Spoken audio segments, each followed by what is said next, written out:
partneriuose ir žmonėse turi matyti tą pačią meilę ir priimti jos tokius, kokius yra. Čia yra sąlyga, jinai neišvengiama. Kitaip šiuolaikiniai ir ateities kartų santykiai neįmanomi. Nes žmonės, sakau, atmintį praras dėl to, kad mažėtų jausmingumas. Paprasčiausiai, kad mes taip nedarytume. Mes nebus to tokio, gal ir bus kažkas panašaus, tokio drugelių, kaip anksčiau ten įsimylėjimo, kaip myli. Trumpalaikis ir iš karto pas tavęs vien protas įsijungs. Pirmiausia, tu matysi, ar tas partneris tavo tą pačią šviesą šviečia. Tu va taip suvoksi. Tu nepulsi taip, viską, ne. Tai man malonu su tavim, malonu. Gera. Tavo protas, intelektas atitinka. Viskas. Mes turim bendrą erdvę. Nes žmonės va taip ir bendraus. Erdvė atitinka, viskas gerai, neatitinka, tu net nepajausi, niekam paprasčiausia, to veidrodinio nebebus to tokio, pas tave to nebus, kas pas jį, ir tu viskas, kontakto nėra.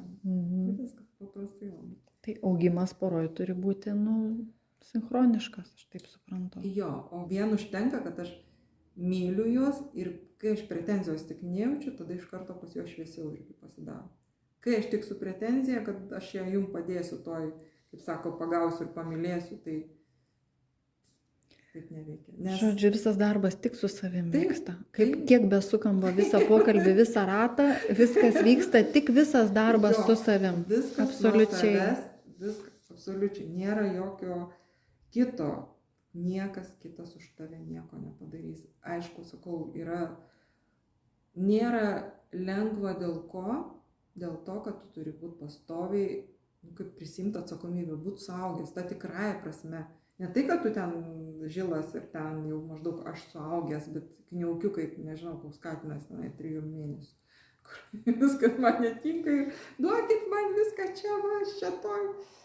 Ne, turi būti, sakau, viskas į save, viską matyti, viskas turi būti lengvai, stabdo mintį, keičia mintį. Bet šitie turi išmokti. Ir aišku, bet kokiu atveju, kad tu tą darai, atsidarys matymas, kada matysi iš tikrųjų, kas žmogus prieš tave koks stovi, ką jis transliuoja, kas jo sudėtinės dalis.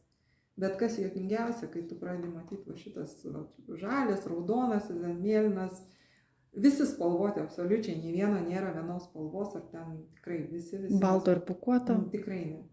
Bet esmė tame, kad tu supranti, kad čia yra atskiros materijos, kurios tave suformavo.